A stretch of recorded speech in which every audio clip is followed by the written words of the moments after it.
विरोधी मानसिकता का परिचायक है, क्योंकि हिंदुओं का सबसे बड़ा पर्व है जन्माष्टमी, रक्षाबंधन, जितिया का पर्व है, तीज का पर्व है।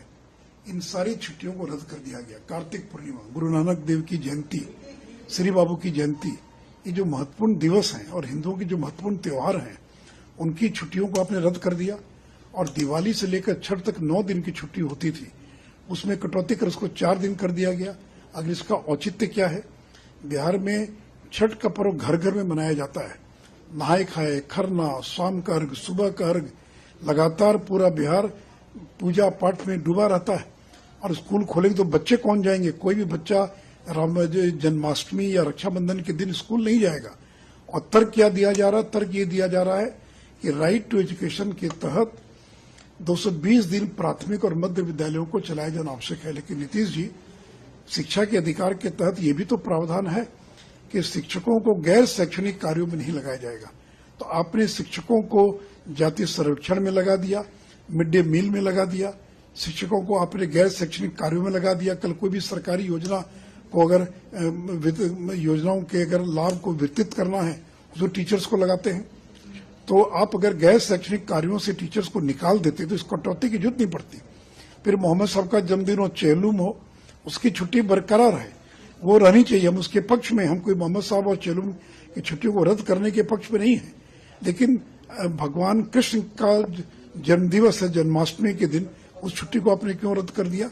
इसलिए जो जितिया, तीज, जन्माष्टमी, रक्षाबंधन की छुट्टियों को जो रद्द किया गया है और जो छठ, दिवाली की छुट्टी में कटौती की गई है, तो सरकार को अविलंब इस आदेश को वापस लेना चाहिए। ये हिंदू विरोधी मानसिकता का परिचायक है, क्योंकि हिंदुओं का सबसे बड़ा पर्व है जन्माष्टमी, रक्षाबंधन, जितिया का पर्व है, तीज का पर्व है।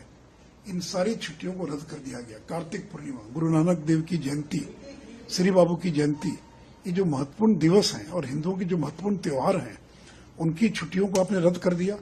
और दिवाली से लेकर छठ तक 9 दिन की छुट्टी होती थी, उसमें कटौती कर उसको 4 दिन कर दिया गया। अगर इसका औचित्य क्या है? बिहार में छठ का पर्व घर घर में मनाया जाता है। नहाए खाए, खरना, शाम का अर्घ, सुबह का अर्घ, लगातार पूरा बिहार पूजा पाठ में डूबा रहता है। और स्कूल खोलेंगे तो बच्चे कौन जाएंगे? कोई भी बच्चा जन्माष्टमी या रक्षाबंधन के दिन स्कूल नहीं जाएगा। और तर्क क्या दिया जा रहा है? तर्क ये दिया जा रहा है कि राइट टू एजुकेशन के तहत 220 दिन प्राथमिक और मध्य विद्यालयों को चलाया जाना आवश्यक है। लेकिन नीतीश जी, शिक्षा के अधिकार के तहत ये भी तो प्रावधान है कि शिक्षकों को गैर शैक्षणिक कार्यों में नहीं लगाया जाएगा। तो आपने शिक्षकों को जातीय सर्वेक्षण में लगा दिया, मिड डे मील में लगा दिया, शिक्षकों को आपने गैर शैक्षणिक कार्यों में लगा दिया। कल कोई भी सरकारी योजना को अगर योजनाओं के अगर लाभ को वितरित करना है तो टीचर्स को लगाते हैं। तो आप अगर गैर शैक्षणिक कार्यों से टीचर्स को निकाल देते तो इस कटौती की जरूरत नहीं पड़ती।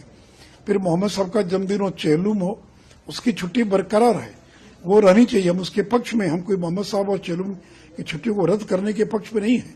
लेकिन भगवान कृष्ण का जन्मदिवस है, जन्माष्टमी के दिन, उस छुट्टी को आपने क्यों रद्द कर दिया?